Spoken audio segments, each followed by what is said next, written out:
All right. Welcome to the Paranormal Highway. I know right now you're thinking, Paranormal Highway? Howard the Duck? Failure is responsible for Pixar?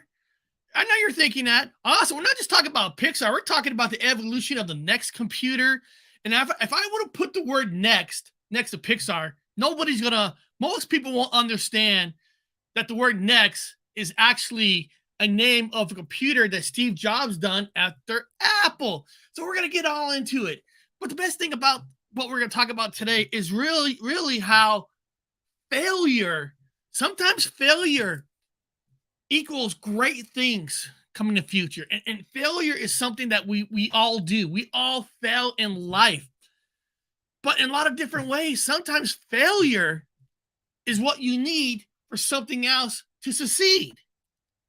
So in a lot of ways, we're talking inspiration here. It doesn't matter how you feel about Steve Jobs or you hated the movie Howard the Duck. I love Howard the Duck. It is one of the greatest 80s Marvel. We'll get into it. So I'm going to put the intro on. Go get your coffee. Go get your popcorn. Get your steaks. Get whatever you need it. Because we're about to take the road down the Paranormal Highway to the world of Howard the Duck.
Yes, in that movie, we're about to see a duck and a human maybe make out.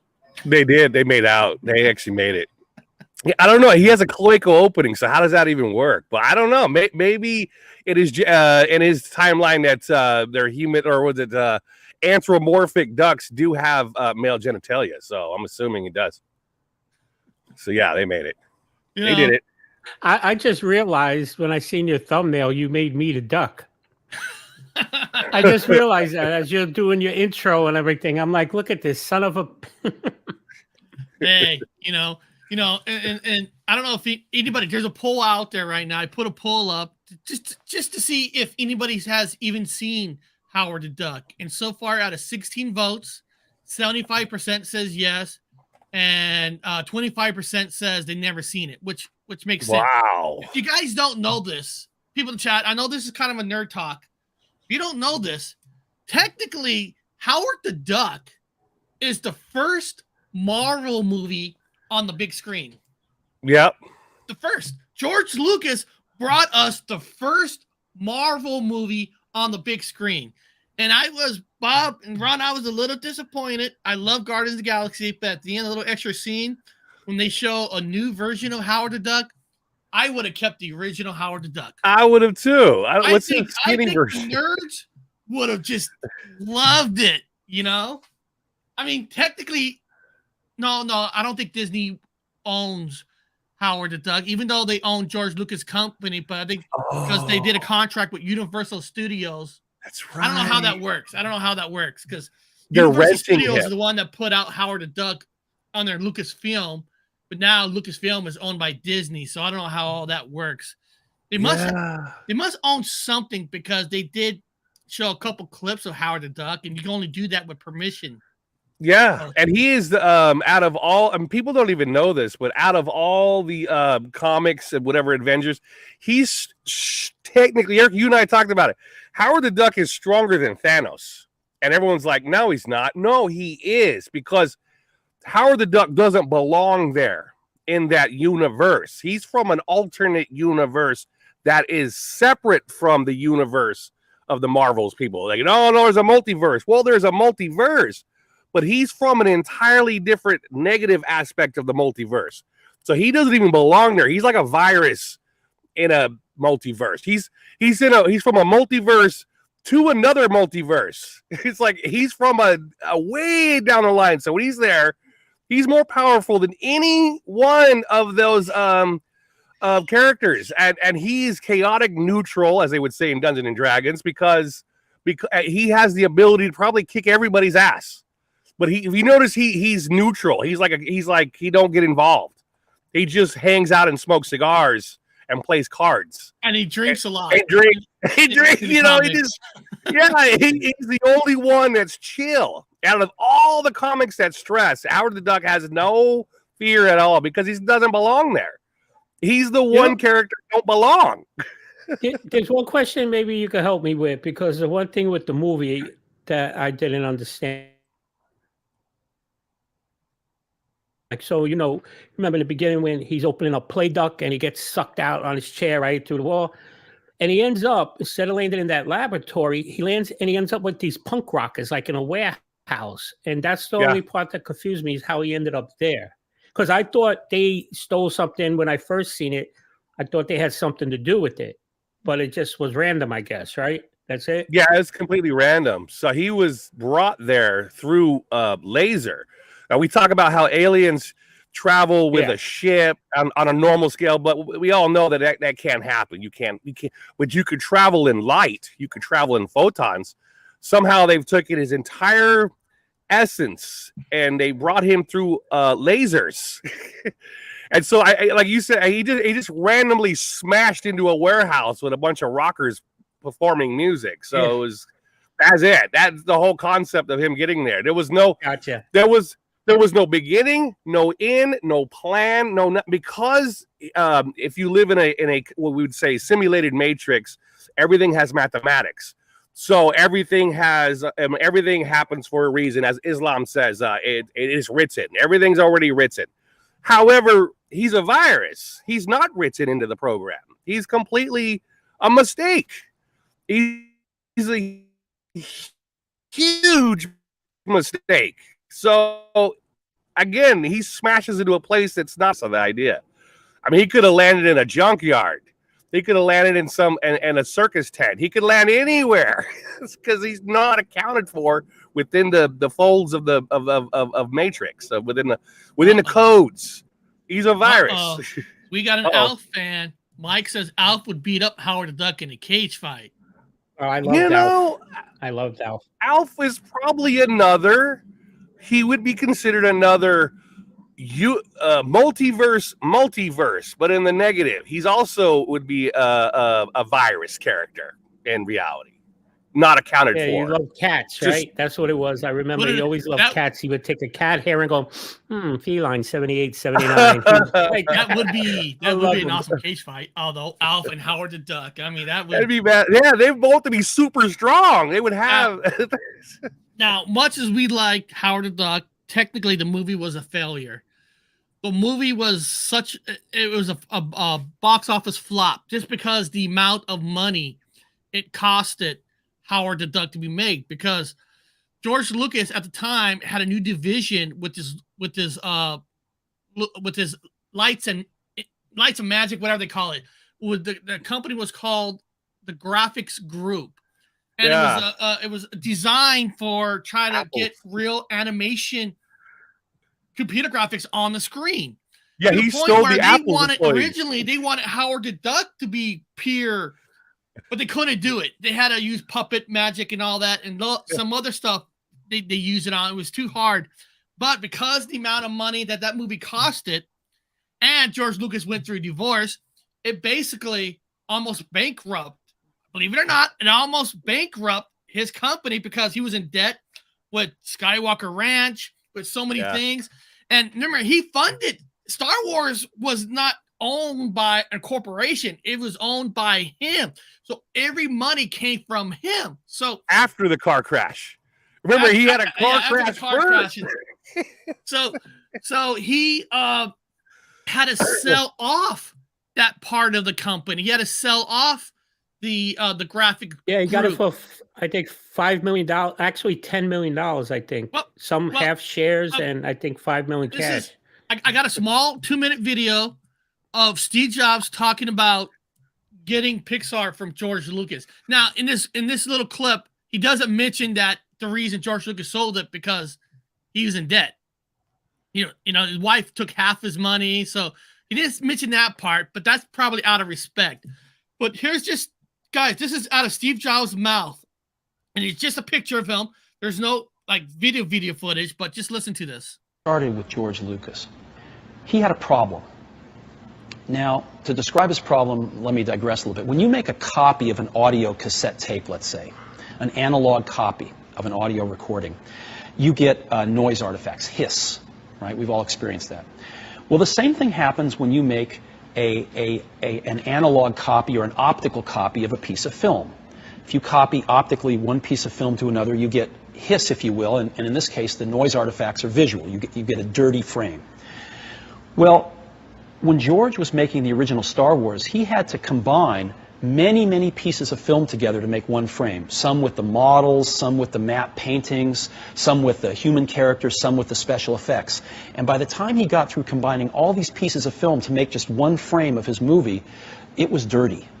And he, being the genius that he was, thought, I wonder if I combine them digitally, if they could be totally clean. Because when you make a digital copy of an analog recording, it's perfect.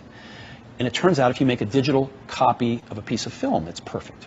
Sharper, clearer. Sharper, clearer, without the noise artifacts. So George hired this guy named Ed Catmull, who was at the New York Institute of Technology, to come out and build a computer group for him and to figure out how to solve this problem. And they did. And George was the first one to ever do this. And after this problem was solved... I'll play the rest. Again, George Lucas starts everything. I mean, he builds everything. He built Industrial Lights just so he could complete Star Wars. He didn't. Yeah. He took. People might not know this. He took commercial workers, who worked on making commercials, into a company that was never. There was like no blueprint on how to do this. He hired Apple rejects. All of this.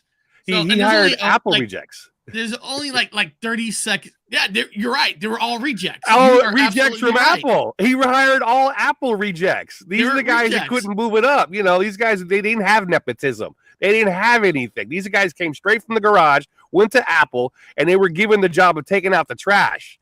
So he hired all of them.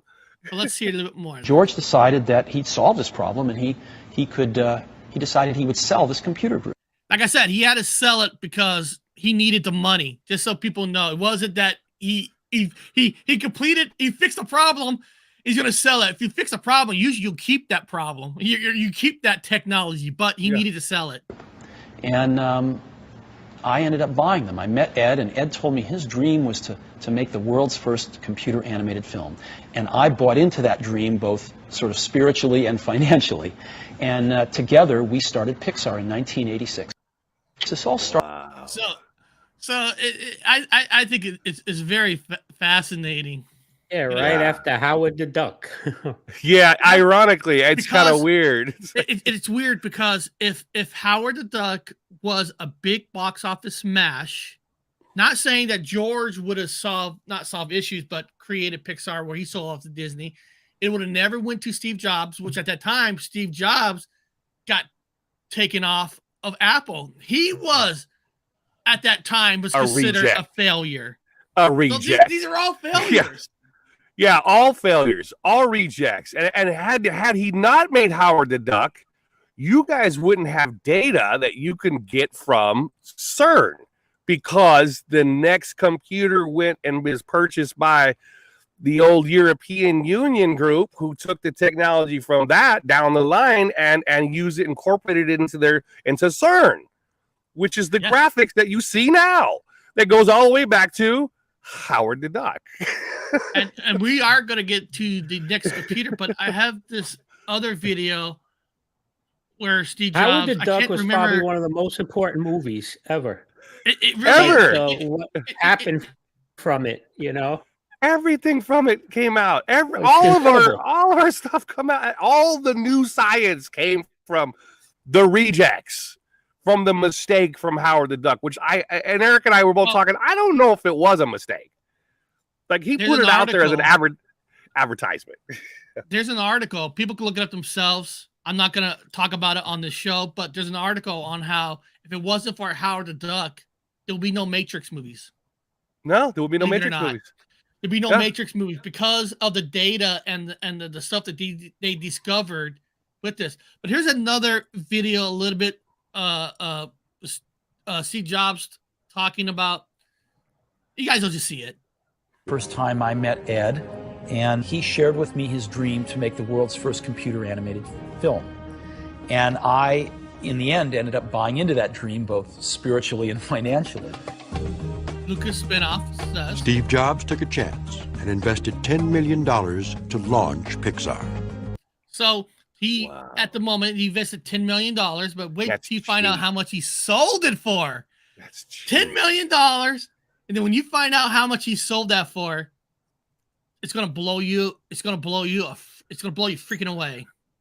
The stuff that Ed and his team were doing was at the very high end, and I could see that it was way beyond what anyone else was doing. It was the combination of the new medium and John really bringing a character to life that made people say, oh my God. You know, and the smart ones say, look at this potential here. We were trying to pay the bills and just buy time. And that strategy really turned out not to work. There's a classic thing in business, which is the second product syndrome, if you will. And that is companies that have a really successful first product, but they don't quite understand why that product was so successful. And their ambitions grow and they get much more grandiose, and their second product fails. Believe it or not, Apple was one of those companies. The Apple II, Apple's first real product in the marketplace, was incredibly successful, and the Apple III was a dud. And so I lived through that, and I've seen a lot of companies not make it through that. My feeling was if we got through our second film, we'd make it. We decided that the only course of action was to ask John to go in right after he'd come off of A Bug's Life, without any rest, to go in and take over that film.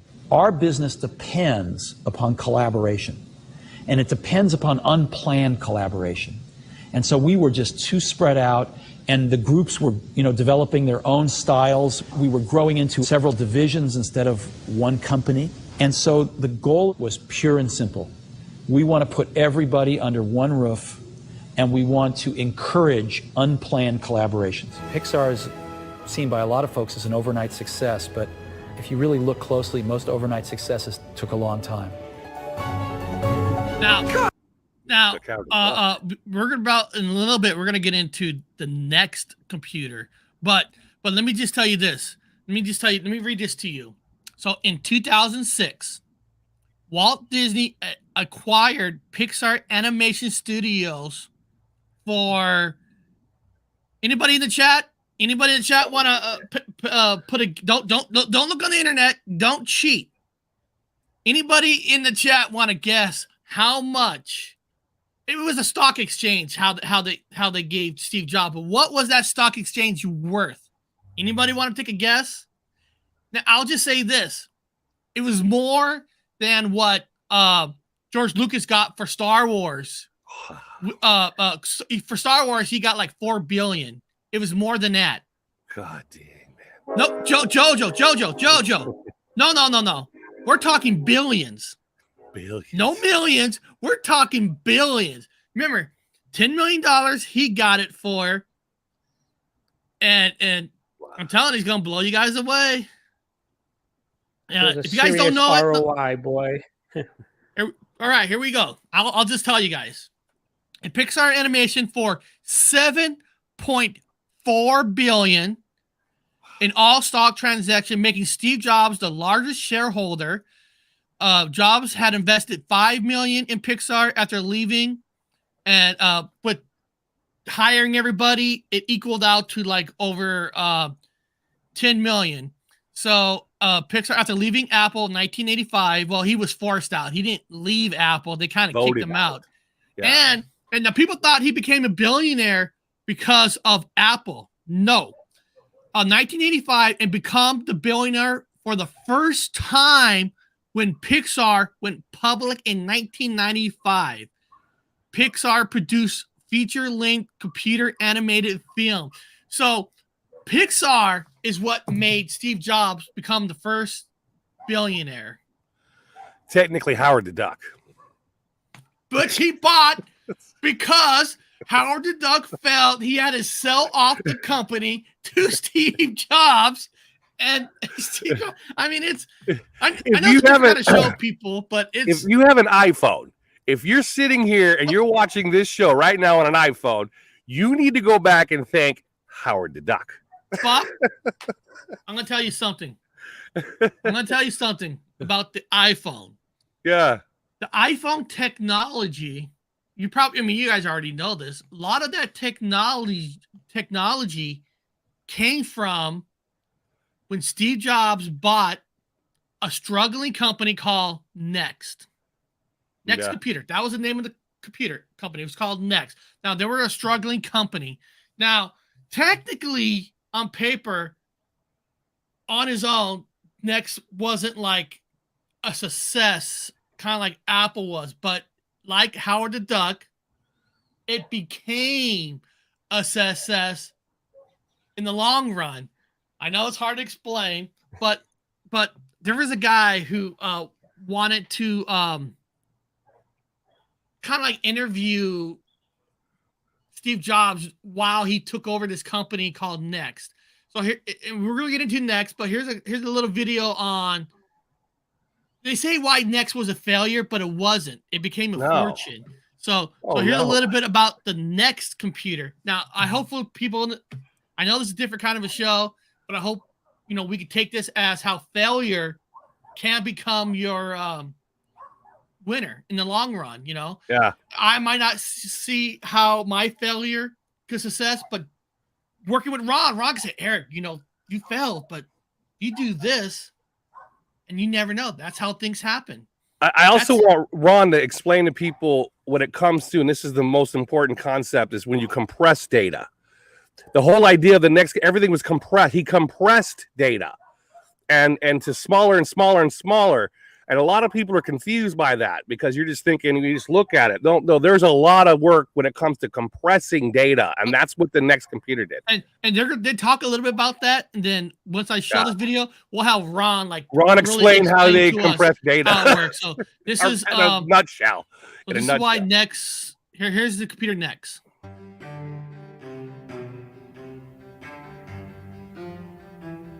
Next. My name is Doug Menuet. I'm a documentary photographer and filmmaker. In 1985, Steve Jobs was forced out of Apple Computer and announced he was going to start over and build a supercomputer for education. And that got my attention, and I reached out through friends and proposed that I be allowed to document him building the Next computer with his team from beginning and inception through to shipping the product. I've been to the North Pole, I crossed the Sahara, I've been kidnapped at gunpoint, I shot the drug wars, the homeless crisis, the AIDS crisis. Nothing in my 30-year career, nothing compares to being in Silicon Valley in those days. Nothing was exciting as being in the room and listening to Steve tell us what the future was going to bring. Steve was demanding really impossible things. They wanted to put the mainframe, the power of a mainframe, in a 1-foot cube. Just for a second. Steve Jobs, you can see where Steve Jobs was a lot like George Lucas, where they were demanding things that wasn't there yet. Yeah. They wanted to be there, and they forced people to figure out how to get it there. This is what makes Steve and George geniuses, where does it exist? Well, we're going to make it exist.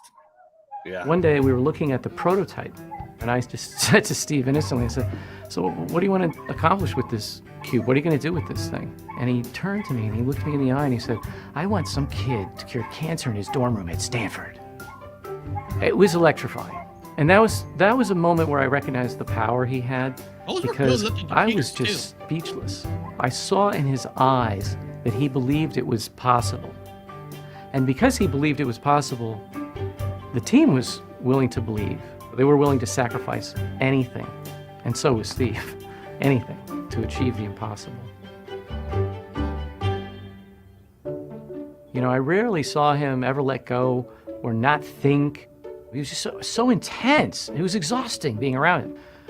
One day we were at a picnic. He took us all to a company picnic and he gave his team a break. He'd been cracking the whip and beating them for months. And I looked over and there was Steve kicking. I don't care about that part. One of my favorite pictures is the day Ross Perot came in with $20 million to fund Next. Steve thought, wouldn't it Ross be cool Perot to take Ross to the abandoned warehouse and give this elaborate formal luncheon? And there he told Ross, we're going to build the world's most advanced robotic assembly line. No human hands will touch it. And he got him really excited, and Ross wrote the check. But it never fulfilled expectations. They never shipped. He thought they would sell 10,000 computers a month, and I think they sold 10,000 computers in the whole life cycle. They were just too expensive. They had to lay off 300 some odd people, and the factory had to be closed. Next was a failure for the hardware. But ultimately, Next was an amazing, amazing success story. After a decade of struggle, all of a sudden, Apple buys NextStep from Steve, the operating system, for $400+ million. Steve gets a seat on the board. Get that. So for Apple to get Steve Jobs kind of back, because at the time Apple was just floundering. They were just they just didn't know what the fuck they're doing. No. So to get him back, they actually had to buy Next, even though technically Next wasn't selling. Because listen, in the 80s, 90s, who could spend $6,000 to $7,000 on a Next computer? And they don't. On this video, it didn't mention it. On a 30-minute video that I watched, it mentioned it that this computer you were allowed to enter. You're allowed to change out the memories. You could do like computers nowadays. You could take out plug and play. Apple's, you couldn't do that. They were shut, closed. Unless you know what you're doing, you couldn't really do it. But the Next computer, you could open it up, change things out. So it was the first computer that allowed you to upgrade it yourself in a way, but it was very expensive. And like they wanted to use those for with the NextStep. What they talked Jobs into was, I think it was like higher education applications, like used for that, and that ended up that code actually was accepted by Sun Microsystems, Microsoft. Even in Microsoft, that's how they built like the Windows NT. I don't know if everybody goes back that far, but Windows NT, it was amazing. I was trying to think though, when you were talking about the compression, I was just thrown off. I know, because I'll be honest with you, I'm not that well versed on Next like NextStep and everything, but I do know it was an object-oriented like language. And if people don't know what that is, that's like where taking objects that has data and the code, you manipulate the objects with the code. So that's what it just gets very geeky. But the only thing I can think about the compression, what I do know about compression is when you're working with data, there's sometimes, I don't know, I could be wrong on this, Robert, because of where you're getting at. But what compression is, sometimes you have to bring files down in size, right? Yeah, that's it. But while you're doing that, you want to make sure you don't lose your quality either. You know what I mean? So there's certain ways to do that, and that goes through the languages also. A matter of fact, I just had to do that on something I'm working on with a business. Some of the files I had, these PNG files, were like 25 megs, and they have to be 12 megs or smaller. So I had to use a program to compress those. Yeah, it's the same thing as an emoji. Like instead of writing out, thermonuclear war, you could just put an emoji for the same symbol, and it shortens the sentence. They use math, basically. They're using math, and they're compressing it by using math. It's an emoji. It's kind of like a shorthand for. Yes. That's basically what it is. Yeah. Yeah, and he kept pushing people to rewrite all the engineer. He kept saying, make it smaller. I can't. You can only write out 2 + 2 = 4. And he's like, okay, well, 2 + 2 = 4, but that's a whole lot of space. Let's make it 4 faster. Because the chips, what people need to understand back there, right now, we talk about in terabytes and petabytes. Back then, they were using bytes and kilobytes like that. And once in a while to megabytes, you know what I mean? So every little part of code that you can take down gives you that much more you can do. They based the whole show on Silicon Valley was a TV show by HBO.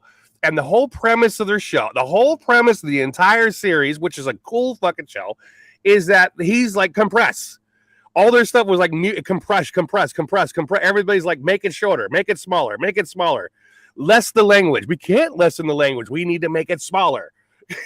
Make it smaller, but the quality still needed to be there. Yeah, now, it has to be there. What you guys are talking about, I was watching this video, but it was 24 minutes. I couldn't download it. 24-minute video on the show wouldn't work. But I think I might have got to the part where they talk about the hardware that was in this computer. Let me see if I got it just right. Hold on. Station, which replaced the cube form factor of the original computer with more of a pizza box look and had a 25 MHz Motorola 68040 processor. Hard drive options ranged from 105 megabytes all the way up to 4 gigabytes. Additionally, the magneto optical drive had finally been replaced by a 2.88 megabyte floppy drive, double the size of normal floppy drives of the day. The new operating system, Next Step, was designed to make life as easy for software developers as the Macintosh had for computer users.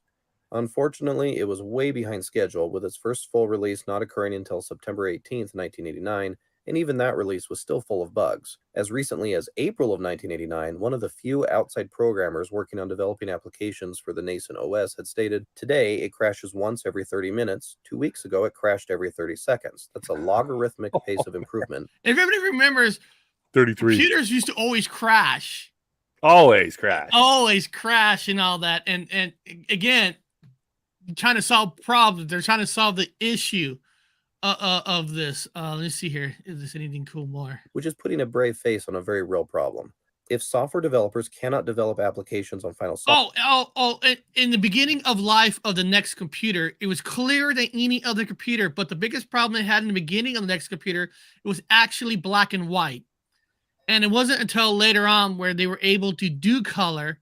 Yeah. And I think they talk about the price problem here. Let's see. Software, then their releases will tend to be buggy themselves. Without programs, computers are nothing more than paperweights and doorstops, and Next was about to run headfirst into this problem in a big way as they started attempting to move systems through business land. The main problem Next quickly ran into was the typical chicken and egg problem that new computer systems face. The need to get a large enough installed base of users so that software developers would be interested in writing programs for their system, which would in turn spur the purchase of more Next systems, and the biggest detriment to that happening was the incredibly high price of a Next system, which actually started at multiple times with the So to get this kind of a high-end computer, it could almost cost you up to $13,990. And so the only thing you could really sell this company to were to huge corporations.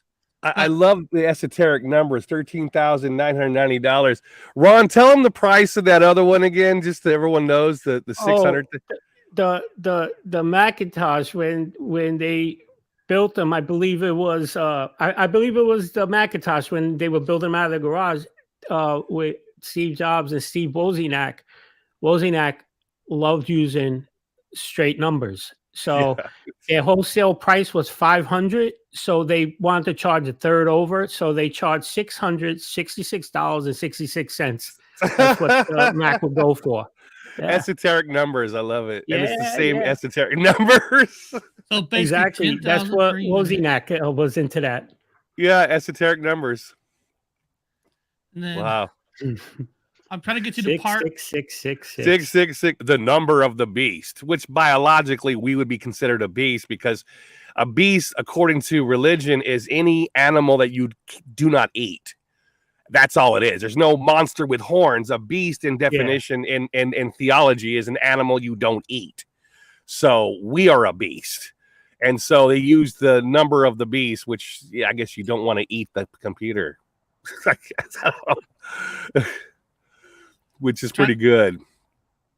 And then I'm trying to find the part where. Oh, here's some. Look, 33 megahertz include 2 newly designed custom chips. 33 3VS. megahertz. Look at the RAM, up to 128 megabytes. God. I remember when I got my first gigabyte drive, it was like in 95 or something like that. I was like, whoa. Yeah, Loading up information. 28 Microsoft Office diskettes to install it. Now, remember, everybody, the computer used to be huge and cumbersome, the size of a suitcase that you took onto an airplane that you barely qualified to get onto an airplane, like in checking.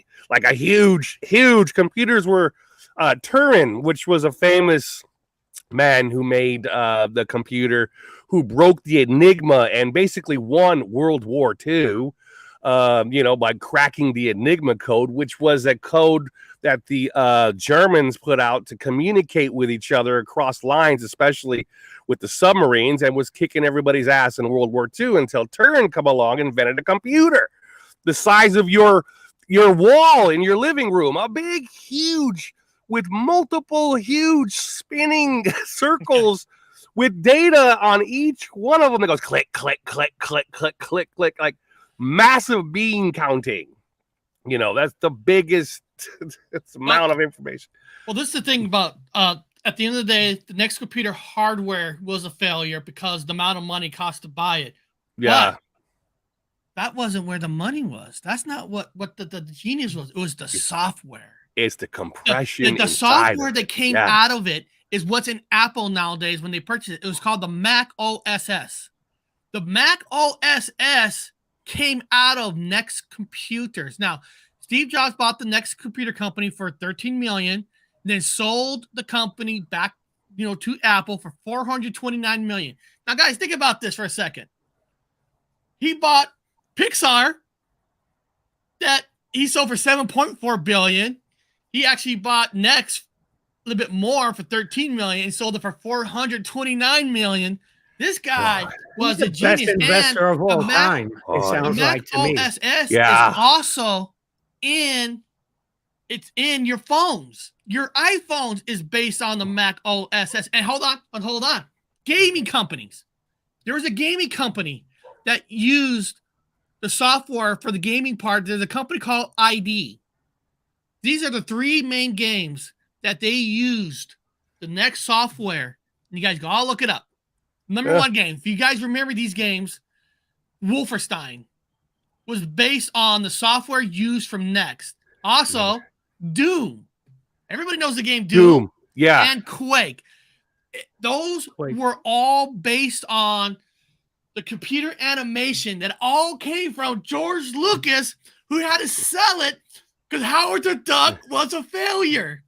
Yeah. But was it really a failure? I mean, I don't know. It foreshadowed a whole lot of things because he makes Howard the Duck, which draws in somebody from an alternate dimension and also brings in and opens a portal for demons that come in and possess people, ironically, in this weird ass place. And the whole thing is so, and then all of a sudden, if you look at the movie as a foreshadow of what you would have in a fantasy future, and then look at its failure. However, this technology is kind of foreshadowing what we have now because the same technology that made Howard the Duck is also at CERN. If you look at goes in a circle. Look, this one little cutscene I did in my intro, just for you guys. This right, where Howard's is driving the little thing.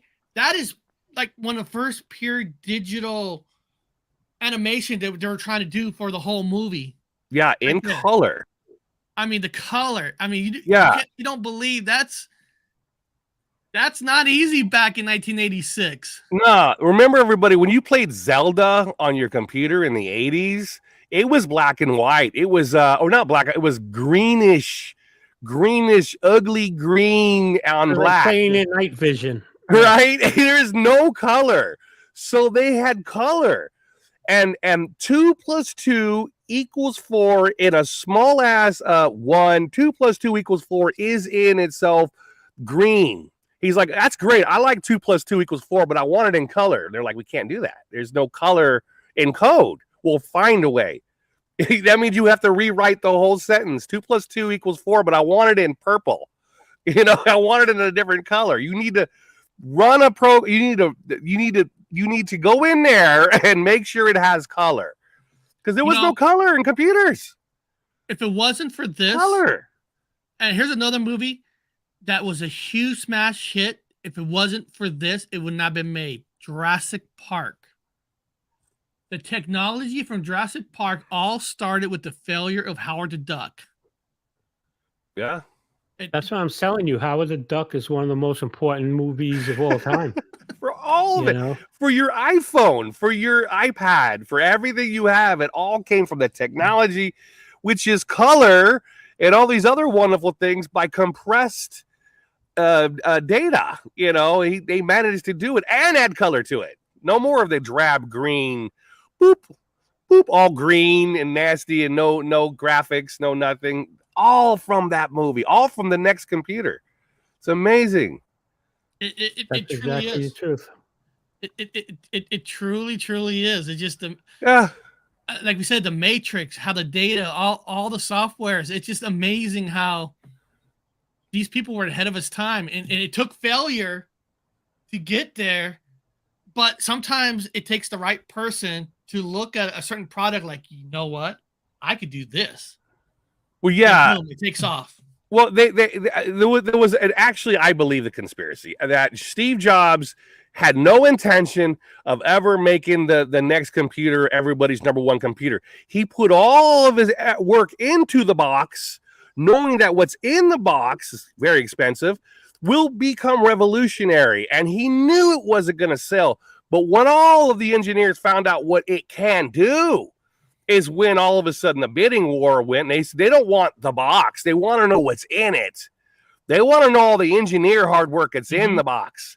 It was never going to sell the box to anybody. They say he pulled a Ocean's 11, like he had that program. When Apple found out what that box can do, not Apple, the executives, but the engineers that knew other engineers that are friends with other engineers, they're all in the same little circle crowds at the coffee shop. Do you know what's inside? They've managed to compress data inside this computer. So everybody was haggling for what's inside of it, not the box. Steve Jobs learned his lesson to not let people look at the inside. No. Look what happened when he let Bill Gates, look inside. Famously, the computer, and they stole and cloned their own software. They stole and got his into the market before Apple did. Not once, but twice. And let's be honest, Apple technology came from Xerox, where they took a lot of theirs. It's just everybody stole something. He had a PTSD about nobody gets inside of this box. Nobody gets because everybody will steal it. They ripped him off his little private Apple company, and he was selling it to a private guy that owned a computer store, and he put in a product line, and he went out and they busted their ass and they gave it to him. Everything was out of the box. So they never gave him a computer. They gave him all the guts to the computer. That's how him and Wozniak, that's all they designed is the guts. And when that guy took those guts, he cloned everything. And he got garbage. He got almost no money for anything. And he got scared. And he told Wozniak, no more, dude. We lock it in the box. Nobody gets in this box. Nobody steals from us. Think about it. Remember when they came out, when they were developing their software, Gates was working. He was working on DOS.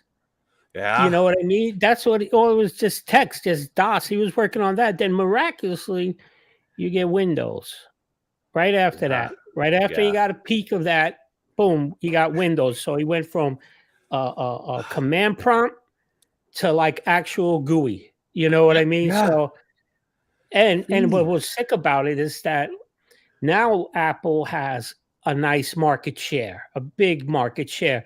But for many years, man, they were like, it was Windows, everything, Microsoft, everything. And Stealing. Microsoft Windows NT was more based off the next computer too. They even tried to steal off the next computer. That's where the Microsoft NT came from. NT next. They kind of. Well, he told them because Microsoft stole our idea and they've used the formats how we had it and they stole it. He says, we're going to do it different now. We're going to do our window and we're going to do it all opposite. He says, we're going to do it totally different. So the engineers they're like, whoa, it's not compatible. What do you mean? The Apple stuff that Steve Jobs doing is not normal. It's not like our Windows. We can't steal it correctly. It's not going to be compatible. He made sure that he had a square peg and they have a round peg and they will not be compatible. Let's give Bill Gates credit for this one main thing that changed the fortune of Microsoft forever. When he was working with IBM, stealing, he was able to convince them for them to keep the license for the operating system. Yeah.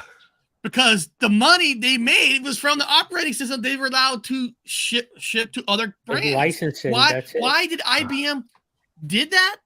It's hard to say. Maybe it was because it's the first of its time. I don't know. When you think about it, like, yeah, there was some brilliant decisions made, but man, a lot of luck too. Like things had to happen just at right times. Like again, when we go back to Howard the Duck, like a whole bunch of stuff wouldn't have happened if that movie didn't fail. And then who stepped in and gave this opportunity? So it, like, if whether people believe in luck or whatever you want to call it, a lot happens, man. That is just amazing. Yes. George Lucas gets in a car crash. He gets the insurance money. You can think of it this way: if George Lucas didn't have a messed up marriage, maybe none of this would have happened. Right?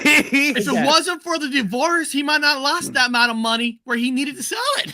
Yeah, and his software engineering crew were all ex-Apple employees, which were big fans of Steve Jobs, and they're all in the same coffee house. And they're like, Steve Jobs, would you like an opportunity to take a look what's in the box that we have over here with George Lucas and our crew and stuff? Yeah, because I think what happened when he bought the graphics group from Lucas, I believe it was 10 million, but I believe 5 million he came out of his money, and then I believe he got 5 million of shares of Lucas. Wow. That's what I believe it was, that he was able to. That's what it was, that 10 million. So imagine where that went. So you're talking about just Pixar, but now the other 5 million out of that 10 went to shares there that he owned. So where that grew of Lucas, like that. It's ironic that you have a failed movie, Howard the Duck, and you have Steve Jobs with a failed computer, and at the same time. And I'm like, it's just kind of got an Ocean's 11 like theme going on here, where everybody was planning strategically because everybody's stealing at that time. There was a mass engineering theft. Everybody's jumping ship. And stealing. But by having a failure here, it kind of throws the dogs off on the trail. And then his next computer is also a failure, which throws the dogs off the trail. And when you take peanut butter and mix it with chocolate, what is that? You've got Reese's, And Bob, let's not forget about another genius move that Steve Jobs did when he took back Apple. They were in financial trouble. Oh, yeah. Right? The government was going after Microsoft and stuff for monopolizing the whole system. So Steve Jobs told Bill Gates, listen, if we go under, you guys are going to be sued even more because you monopolized the whole world. So he was able to get money back from Microsoft to help fund Apple to get back to normalcy. Yeah. And Bill Gates kind of had to, because if Apple would fail, they would be considered monopolized. They would have to break up everything. Well, what people don't know is there was a famous line that Steve Jobs had in a private conversation with the CEO, which they let go and he took over for. And the CEO asked Steve Jobs, what was it?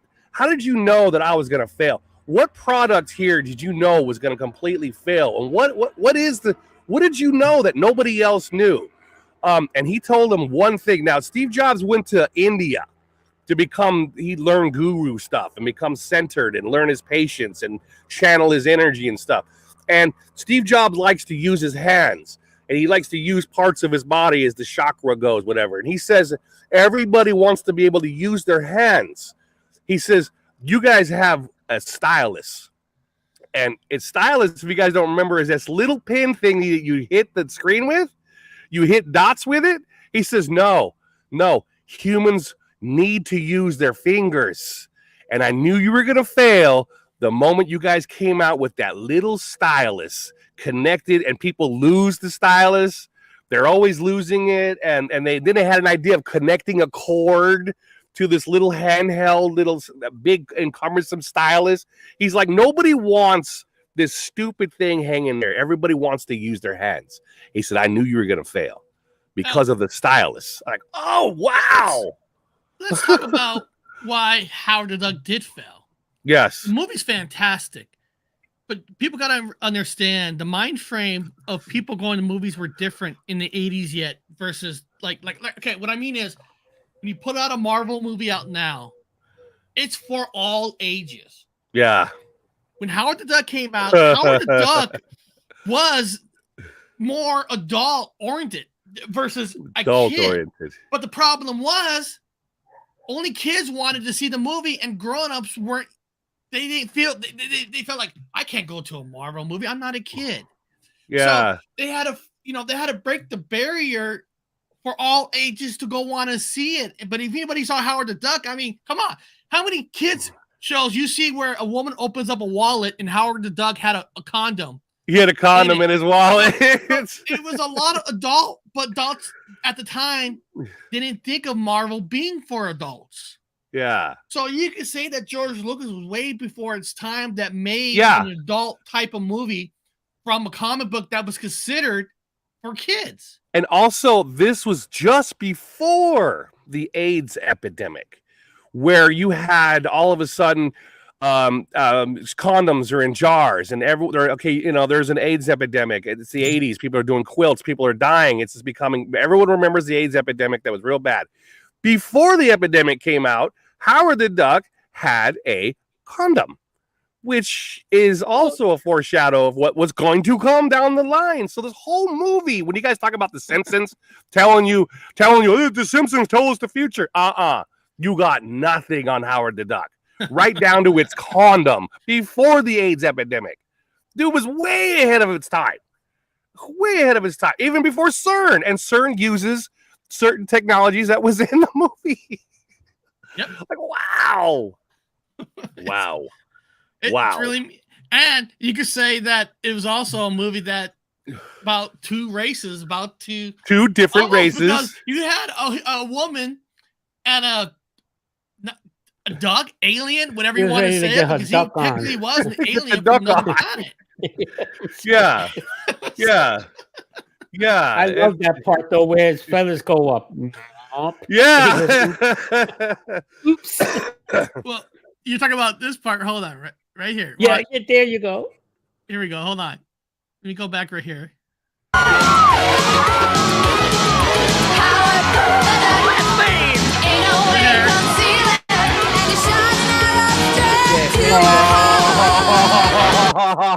And he says oops or something like that. We'll just call that Freudian. That's a Freudian it's a family friendly show, but we all know what that means. That means Howard the Duck was in the throes of procreation. So exactly. That would have been way ahead of its time. First alien-based baby on Earth, right? Yeah. Right. I mean, who knows that? I mean, he's not from this universe. I wonder if they would actually went through with it. If she would have had a baby or laid an egg. Wouldn't that be weird? I would think his dominant, maybe his DNA would be you have a recessive and you have a dominant, recessive DNA, dominant DNA. If you're an RHO and you have and you have a wife, she's RHB, because the B is dominant in the throes of blood, the child would most likely be 70% of B blood. So if his genes were the dominant genes, then it would be kind of a half more duck. It would be more duck than primate, I would think. I don't know. I know. You got to think about that. Well, Start looked writing up- the script. Yeah, the I questions looked are up the asked. rights, and I think Disney does own the rights, so we're never going to see that. Oh man, well, Disney is running into the alternative lifestyles thing, on their shows. Maybe they will have the continued story of Howard the Duck, and they have offspring. Marsupials have they're mammals. They have babies outside of like an egg. They have them in their pouches. So I would imagine she would have an outside marsupial style baby. I don't know. It's remember marsupials in Australia and certain places, they're mammals. However, they have eggs and mammals, and they carry them outside. I can see the follow-up movie where he's getting smoking and all drunk. She cheated on me with a goose. Like that. I can just see it now. I love it.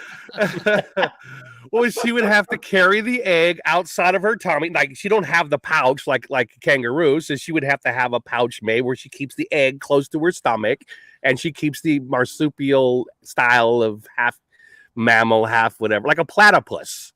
It'd be like a platypus. Theoretically, it's possible. Go ahead. Remembers renting it from Hastings because that's where most people seen it in live. They seen it on rentals. Maybe that's where the platypus came from. Maybe it was the answer for the platypus. It's a mammal with a beak. Duckbill platypus. Yeah, it's a mammal with a beak. Yeah. I rented that movie at the video renting store back in the day. Yep. Maybe Adam was in fact Howard the Duck. You got platypuses. Scott actually seen it at the theater. One of the most important movies of all time. I remember we seen it at the theater too. Because we did. It had rock and roll music. It had everything. Fun. Leah Thompson. I mean, yeah. It was. She got right into a movie right after that, just so that she didn't get labeled as the bomb in the bomb movie. That's it. That's why she took. But I'm looking at that thumbnail again. And I keep hearing Ronald the Duck like that. like that. I love how you just decide put me on that duck. Fuckling, fuckatash. Awesome. I love it. We should have took a left turn at Albuquerque. And then remember, what's the name of the duck? Daffy the Duck's always following, what's the rabbit? Daffy. Yeah, Daffy follows the rabbit into the rabbit hole, and then Daffy's always insisting on look. Here's the spot. He's like, and what's his name? What's the name of the rabbit? What's up, Doc? Bugs Bunny. Bugs Bunny was the smart one. He's like, we should have took the left turn at Albuquerque, man. And then they always end up coming up early because of Daffy. Somebody's asking Ron a question. Question. I don't mean to speak out of place, but is Ron in an old folks home? He looks the double of my granddad and the room he lived in because the hat and all that. No. He's just a man with a hat. Like we all wear hats here. Yeah. Oh, he must be. You know what it is? He's looking at that stupid daybed behind me. That's what it is. It's going to get out of here, that thing. That's probably it. And if it's me, I'm 52 and I look probably 62. So what? You like it? Too bad. I'm 52. I see a few people wrote the word VHS. You guys in the chat, you guys also got to remember what was the competition against VHS during that time? Beta Max. And one of the things that they did with Beta versus VHS was people were trying to record movies that they rented. You take two VHS players, you have one going through it, but pirating. I know this might be geeky, but VHS put a certain kind of coding on their tapes where you couldn't steal it. You couldn't dub it. But with beta, you could have. I miss the smell of VHS. Oh, I your miss machine used to go up. you would Before it pro- went in, it used to go up. yeah, and there was always a smell. There's always a smell that those tapes had. It's always like, oh, I love that smell, that fresh tape smell. I don't know, something about it. It was. And then beta was owned by Sony. And then, of course, in the modern day battle between Blu-ray and what was it called? Blu-ray versus Red. Was it Red? What was it called? Red Ray.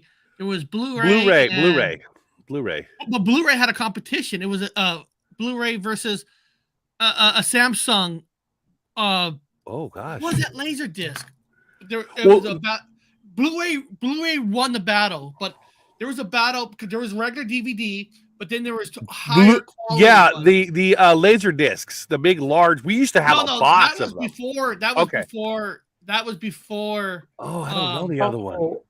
I had one of those that kind of bombed out on people, but you know what I had? The only laser disc that I bought was the Lawnmower Man. Oh wow.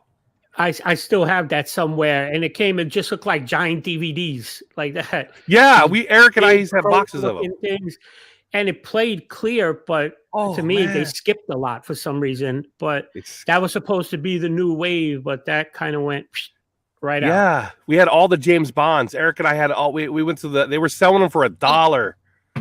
$1 a laser disc, and we were just buying them in boxes, man. My dad would give us. We'd go do some chores. My dad would hand me $20, which is a lot of money for a kid. You know, that's over like a month's worth of work.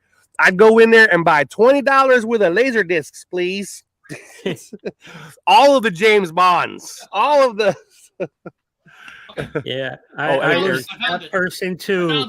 Okay, whether I was young or whatever, I was spending every dollar on tech. Against this HD DVD, this was basically considered the red disc, and.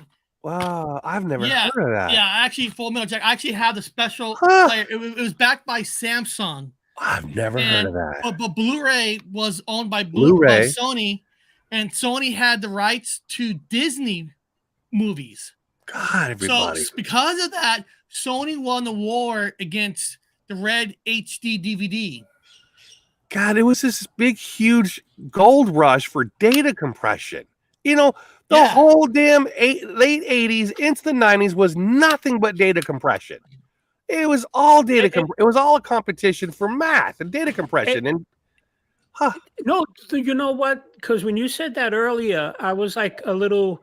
I didn't know if you were going somewhere else with that, but that's what it was about. Because when they were stealing everything back then, like I said, Robert said it perfectly. He said the size of these computers back then, right? And Eric said it too. They were the equivalent of these giant servers, and they were heavy, and all the parts, every part was gigantic.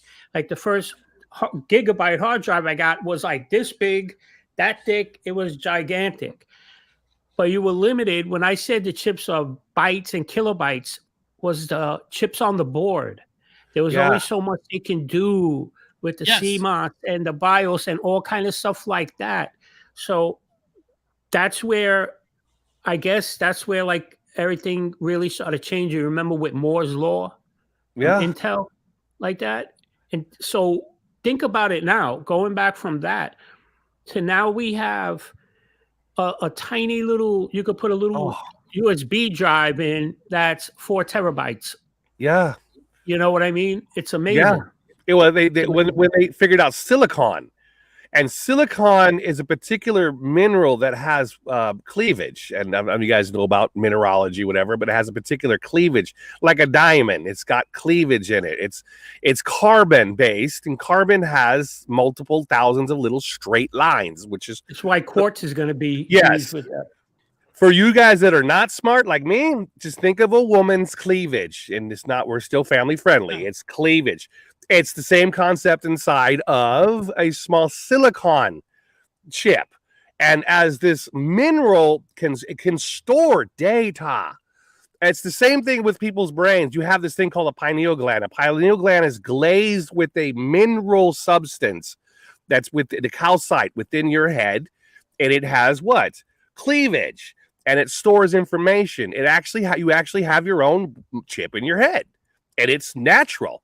It's made from well, it's made from minerals and carbon and all that fun stuff, but you still have it's the same concept as a small little teeny storage device. It's silica, and silica is everywhere. It's in the soil, it's in the plants, it's in you. Everybody has silica is a storage information kind of a concept. So as they started switching over to this mineral silica, that's why they call it Silica Valley, because once they discovered you could put information on this mineral, compression went insane. Compression got smaller. Maybe based Ron off can silica.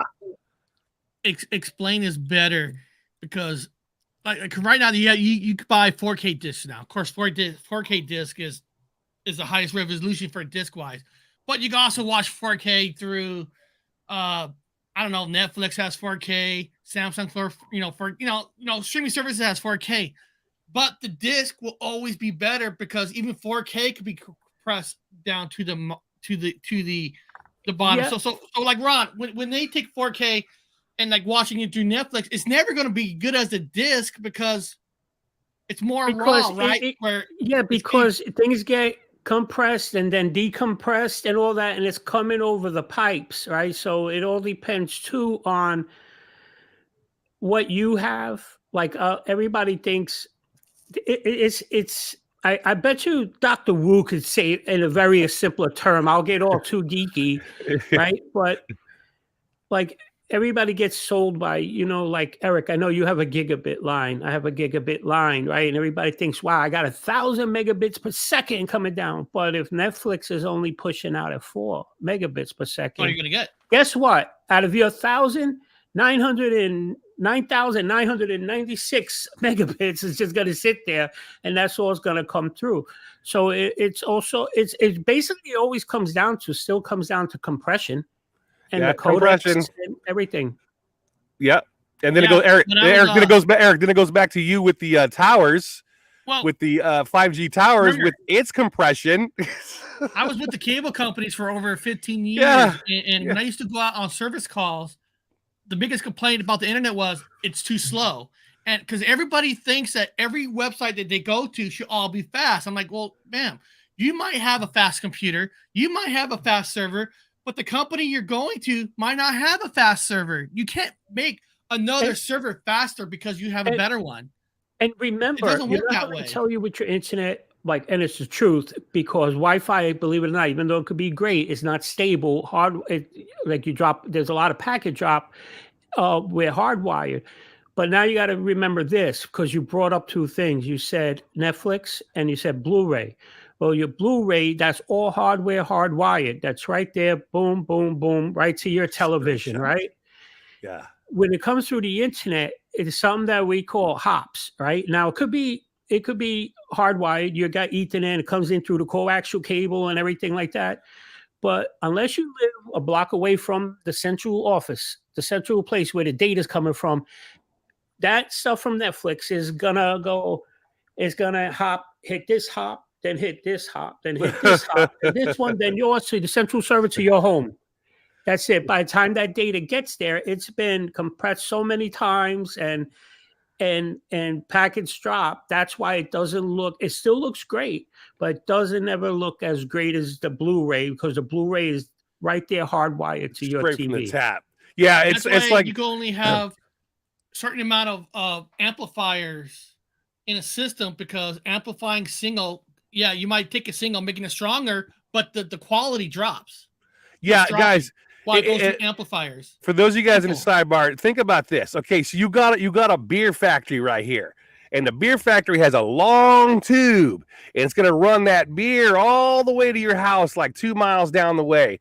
And so by the time you get that beer, it's kind of flat. Yeah. It's lost a lot of its head along the way. As in what Ron's talking about. You have the keg right there in front of you. You're pumping the keg, and you got this pure fresh beer. It comes straight from the tap, straight to your glass.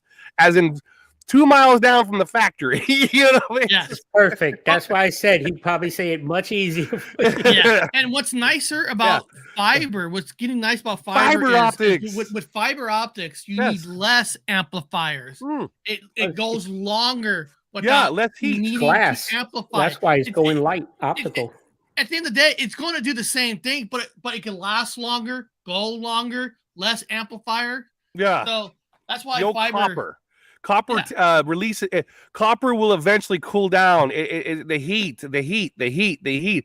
As in fiber optics uses it keeps the heat in and it keeps it cooler, and the photons and all the electrons and stuff can flow, and the data can flow faster, smoother, less hot. Here's less something leakage.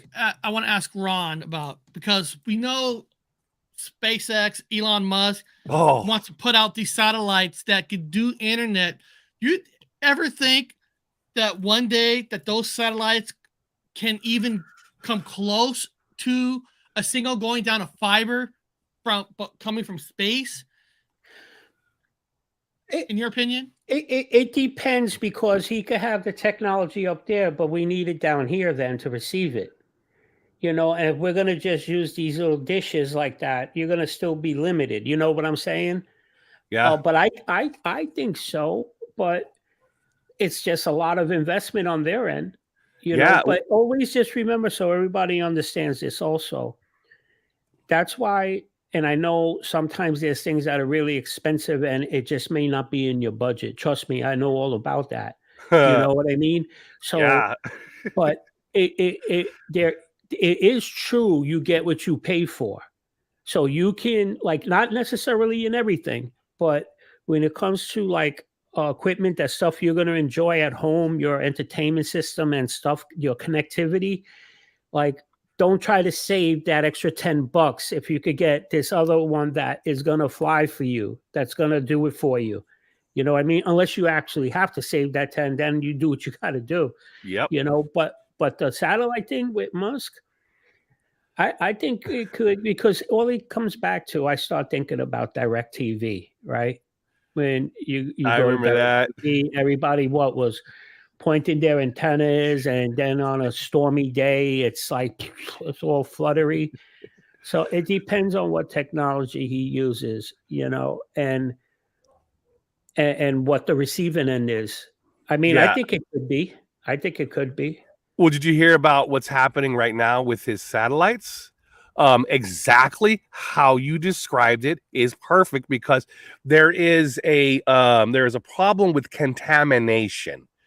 His as you said, it has to it's releasing its signal from the higher ups, right up in the upper spheres.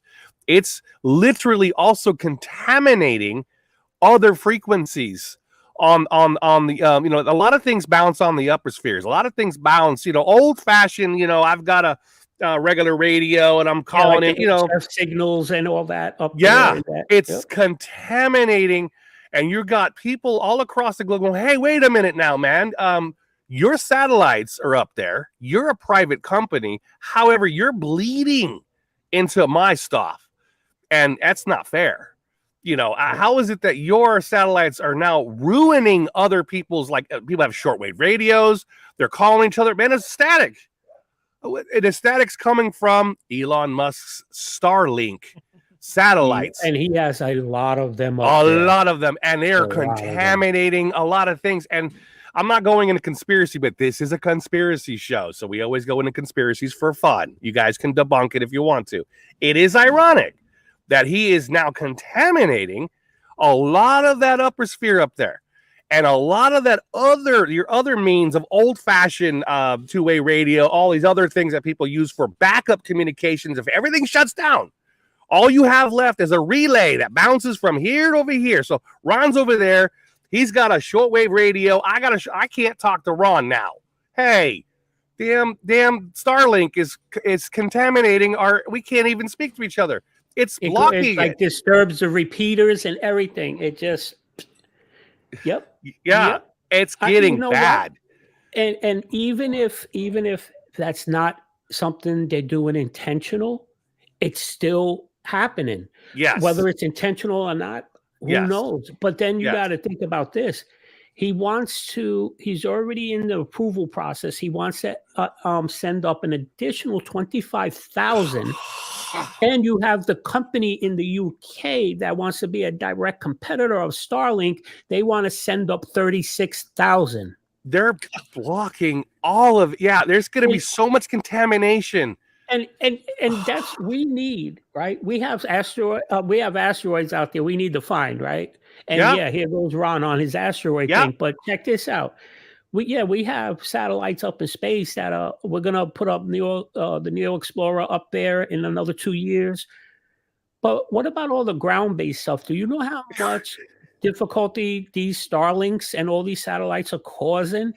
Like that for us. So you know what? Hell with it. We'll go extinct, but at least we get to watch movies anywhere in the world. You know what I mean? Yeah. I'm not going to be able to talk to Ron at a long distance in the next couple of years. It ain't going to happen. No. A lot of the old technology, it ain't going to happen because it's too much contamination. You know how they communicated? They were using ham radio. Yeah, that's how a lot of stuff got saved, was by the amateur radios and the ones coming and setting up the ham radio stations, and they were using the repeaters. Yeah. And now they're coming up with the more technology, compression. They're having radar, radar satellite or radar telescopes. They're using certain wave frequencies and radar. It's being contaminated now. So you have an astronomer that's a grad student, and he's sitting there trying to, as Ron says, look for damn killer asteroids, and now he's got Elon Musk's channels coming in. He's like, I can't. I'm looking up, and I'm Howard the Duck. Howard the Duck caused. Is it that he's trying to? Is it again a conspiracy? Debunk it. Is he trying, or is there somebody behind the curtain purposely trying to shut off all communications and lock it into the ground area, and you can't see up anymore? Like these small astrology classes and groups are trying to. Hey, man, I'm getting some disturbance here. I can't. It's we got the satellites coming over. Look what Spotted Ghost wrote. Hey, all these satellites are running astronomers' views. They ruined my shot through my telescope. Okay, so we have somebody here who actually witnessed that. Okay, very good. Thank you for doing that. Thank you for saying that. I appreciate it. Because now Ron and I find this. Give me a second here. Hey Ginny. Hey, Exploring Harley. It's watch chat. Check this out here. Let's bring this up, Eric. Okay. I'm going to private chat. Bring this up. It'll take a second to load. You look at this. I did this on one of my shows one day, and this is what's up in our atmosphere right now, and it's being added to every single day. God, wait till you see this whenever it brings this up. I showed this a while ago. Oh. And on the left side, look at that. Take the check off instruments so that red stuff goes away. Take the check off instruments on the left side. See the little check boxes? Check off instruments. Yeah, there you go. Now you could zoom that in if you want. If you roll your mouse up a little bit. But if you played around with that, you would see, and that's nothing because, let me see something. Oh my, those are satellites? Put a check in debris. Put a check in debris. Watch this. The link's right there for you, Robert, in the private chat. You could copy that. Oh, I will. Look at those are satellites? When the hell did they send all them up? And debris. And debris. My God. And debris. Yeah. And here's the thing. It'll even give you a reverse view. So like if let's say you're in New York, you can say, okay, let me look at the sky from the ground. So it'll give you that view. You looking up what the sky really would look like if you could see them with the naked eye. Oh, like my God. It's incredible. And imagine just between two companies, they want to add another 61,000 satellites into space. Are they just trying over the next to 10 years? So, guys, somebody in our chat is an engineer, and he's finishing his degree in. Oh, nice! That's cool. Wow. So, what's your take on that one, there, engineer dude? What do you now? Is this it? Now, again, as Ron says, maybe it's not intentional. Maybe everyone's just a little overexcited about putting things up for our entertainment, which is our internet and everything. Or as a conspiracy gets built up, are they intentionally trying to close us off to the rest of the universe? Huh? I mean, how are you going to get a Reminds me communication? of the Wall-E movie. I'm going to ask Ron this, dude. How is SETI working out nowadays with all this? I imagine SETI's got to be having Yeah, the search for extraterrestrial SETI. Yeah, Yeah. You know Yeah. Is it contaminated? It would be contaminated. Wow. Everything is just like Artigo says. That's what I was trying to get to before. Not only just the asteroids, all the astronomers, the amateur astrophotographers, even like Absolutely. all the there's just light. There's just stuff. It's just screwing things up. It's just too much, and it doesn't matter if you because now what they're pushing, the governments are pushing is big business in low Earth orbit. That's the big thing now. So this is going to triple what you see right here. And it doesn't matter that we got geostationary satellites, right, up that are on different levels, right, up by another 100 miles up in orbit, here. It's all filling up. Oh my God. This is what you see in the movie WALL-E. I love that. Now, Wait, what did he say? Ron, what's that orange supposed to represent? Is that the northern? Let me see something. It would be the northern. That would be coming up. Well, that would be the northern magnetism. That would be the. Says beams. See on the left side the checkbox that it says beams. Yes. I don't know. I didn't read into that one. If you take the check off, those will disappear. But that would be true north. If I go back, it's been about. You think is that us sending signals to the satellites? Well, no, I would imagine that's true north. That would be the magnetic pole. That would be because that's where that's where we get magnetic north from. So that would be that's our defense against the dark arts, which is the corona sunblasts. Would be where the northern magnetic field starts, or magnosphere, or whatever. Now, here we go. Zoom. If you zoom out. You zoomed out, you will see satellites like geostationary ones out there. So that's going to start, like we have those, right? And that's a lot of that helps with the GPS and everything. Those because they have these geostationary satellites that are positioned. There may be 3-4 of them, but that covers the entire planet, right? They're able to, and they relay around that way. Well, here's the weird part. I work for an aerospace. I work for an aerospace museum, and I know how many satellites they can take up. And at the time, they were bringing them up by the space shuttle. How that looks like billions. When the hell did they get up there? How? Well, hey, Bob. This is what he wrote. I use robotic telescopes in different places around the world. When we collect photons for 2 to 4 hours for deep space objects, we get a lot of random straight lines across the photos from satellite. Then he writes, it ruins the data. Exactly what Ron and I were saying. Something. Let me if I can.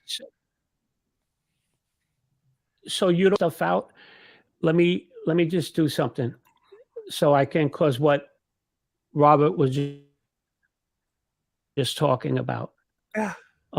Just share that screen of mine for a second. Who's taking them up there? I don't remember any. I remember a few. Okay. 1950 looking rockets. Right on here, like let's just do this satellite situation report. Right. We'll click that. Yeah. It'll show you. Let's see. Objects launched in the past 7 days. Right. Here we go. Or the past 30 days. Let's do that. Past 30 days. Okay. I'm here, right? Look, Starlink. Object B. Look, who is it from? What's the payload? Unknown. Starlink, but look at this. Last 30 days. That was just 30 days. Wow. Right? And when you come, wait. You didn't see that, did you? No, because it opened up a separate window. Let me go to this one. When did Sorry he? about that. Watch this. How is he launching them? Sorry, With I didn't know. airplane? This is the last 30 days. I thought you guys were seeing this window. I'm sorry about that. Check this out. Oh my god. Oh my god. This is the last 30 days. What's been launched? Holy shape shit. And if you look here, see it says Starlink. The majority of these are all Starlink being sent up in there. What is he doing? How is he doing it? With And what? That's the question. Not how is How? he doing it. We know how he's doing it. He's It's got like how is they letting him do it? Who's letting Ugh. him do it? what the And hell are they watch, when I doing? go back, Where do you Here, get the we'll go money right to, back on to that. do that Here. too, right? How Objects much? I in mean, these orbit. satellites can't be cheap to make. I mean, I No, know you he's want a to see something rich. sick? This Yeah, is let's see. objects in orbit. Watch this. This is a screen when it pops up, right? Let me bring this over because it opened up in a new window here. Watch this. It's the same thing as that last screen, but this one, you know how you can see the scroll bar up here, top right corner, Yeah. right? Watch when I scroll down. Watch how that doesn't move. Look at that. You could keep scrolling and scrolling and scrolling, and that thing just barely moves. You guys are It's seeing it sickening. here first, right And now look what- on show. And look at this Starlink, how it just keeps going. And then you're going to see there's this other company. There's another company, and when I see it, I'll show you it. But they're the ones that are going to be a direct. They want to be a direct competitor of Starlink, but they're from the UK. But So where's Yeah. this money coming from to do this? Well, you guys do know, Ron, did you guys know that in Africa is starting their own aerospace program? Africa. And Peru now has American sponsor space programs all over Peru. India, I guess, just launched, right? And Israel, and now England, and other countries. What's up with all these aerospace programs? And just Starlink alone, that's a lot of garbage up there. What's going on? Here's one more. All right. Objects decayed in the past 30 days. It's 7 days, but let's just go with the 30. And just give me a second so I can upload that. And by the way, I put that in the private chat for you, Robert. So in case you want to, I'm sure you're going to want to play around with that. Oh, absolutely. I'm going to play with it. All you guys Yeah. in the sidebar, you guys get that? Yeah, these are objects that have decayed in the last 30 days. Oh. Now, decayed means no longer used, come down, A that dead eventually stick. they'll fall and burn up or hit the earth A or dead float stick. off. Yeah. Yeah.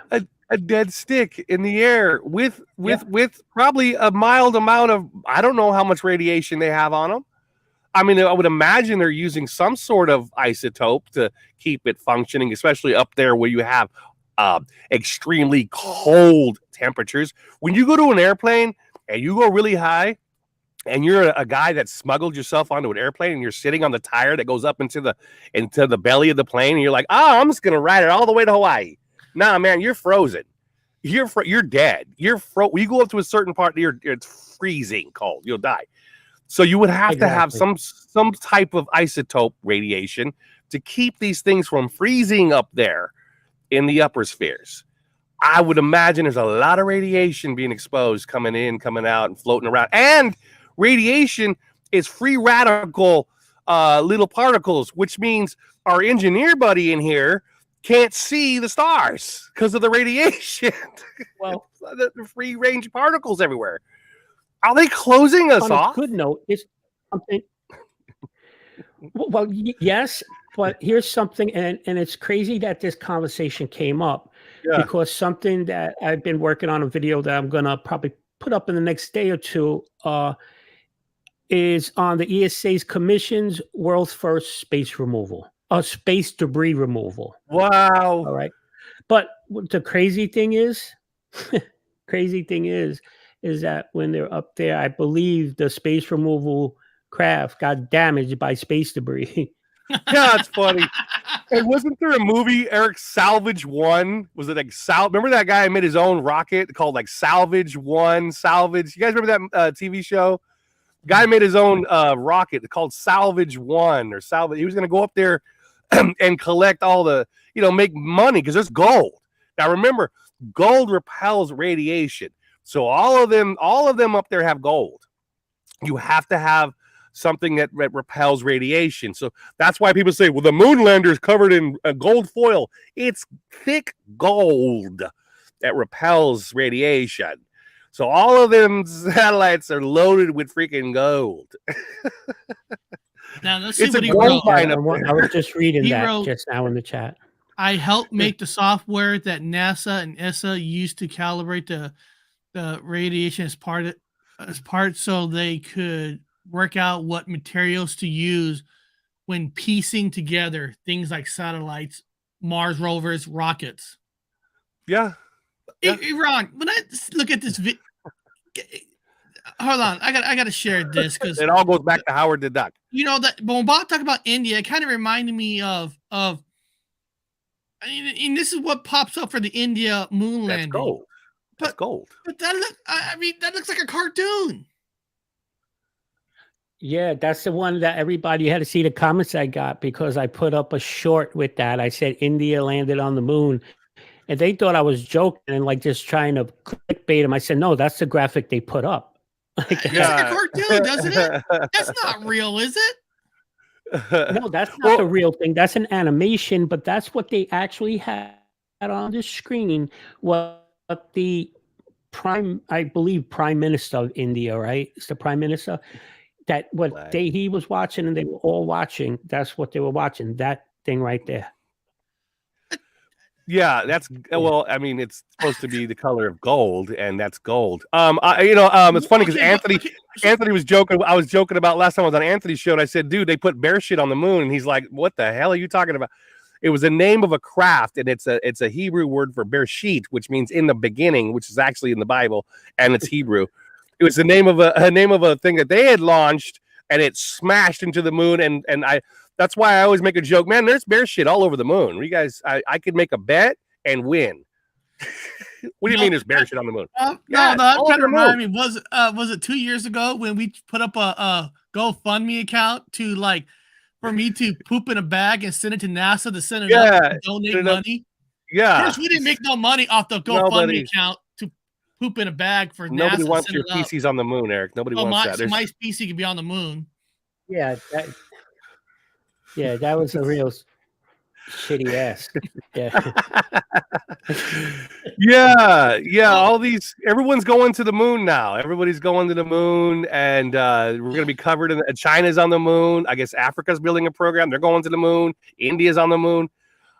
South America's going to the moon. China's on the moon. I think Japan has something going. Everybody, European unions are going. Everybody's going up in space. But here's the thing, and this all goes back to what I've been talking about, right? And I'm going to get right back into it. I've made I have made videos on all the Mars launches at the same time. You had the United Arab Emirates, right? UAE. You had China and USA launching within. They all arrived at Mars within a 2-week window. Yeah, I know. There's a certain time that is the best time to launch, but it's not that. They all arrived there at the same time. They all launched at the same time. One was there to cover the atmosphere. One was there to cover the land. One was there to cover the inside, right? And now everybody's going to the moon, just like you said. All of a sudden, yeah. I said it just bothered me saying like I just really think they're not telling us something about Apophis or something like that. Oh, or something they're not telling us. And they're looking to just get stuff out there. That's where all the stuff about now they're looking to put sperm banks up on the moon and everything, and put eggs and put them up there. Everything. Now they're looking how to go put on the moon because it will be easy to, and it'll be easy to get to Mars from the moon, and we could just go back and forth if we want to colonize there or whatever like that. But this is all happening, and all these bases want to be built by 2028. Yeah, right. I'm like something and it could just be like our minds could hear things, and we could create a story out of anything. Just like somebody gets jealous, you could just create a story in their head. So that might be what I'm doing. But when I go over every little detail that I haven't put out there yet, I'm like, something just is in my gut telling me, nah, this isn't just happening as business as usual. There's a reason this is all happening. Yeah, well, you're a scientist. You're looking at the data first. Okay, now if it's plausible, I'm going to say, well, it's weird, but it is plausible. But the science is there, the math is there, but it's suspect. I'm just like, it seems a little suspect. And get this. Wait, I'm sorry, Eric. I just one more thing, and I'm not trying to scare nobody, but Apophis now, at first they said that was going to hit us, but they did the recalculations, and now it's supposed to miss us in 2020, April 13th, which is Friday the 13th, 2029, by just under 19,000 miles.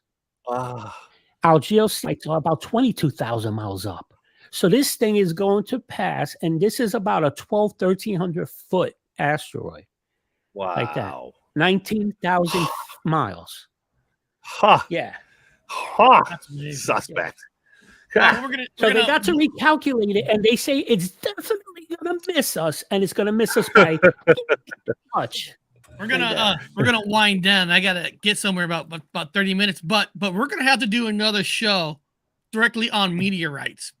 We gotta get Ron on again, and I know we can get nerdy, and I know today's show's different, but I love these kind of shows. Yeah, they're meant to be fun, but learning at the same time. One of the things I learned that Steve Jobs could predict the future, because if you look at the thumbnail on his iPad, he's got the Paranormal Highway on there. So he does. That means he knows that I'm the show that everybody should be watching, and Ron's and Dr. Wu. But before we go, Ron, what do you got coming up?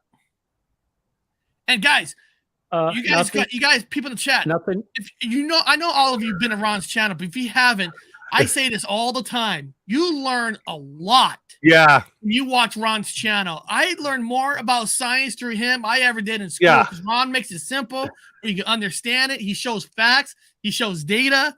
It's great information. And he's a scientist. That means you're supposed to disagree with him when he sees data. So you're supposed to disagree with him. You're supposed to argue with him. And that's why people get mad at me, because I don't just agree blindly with everything.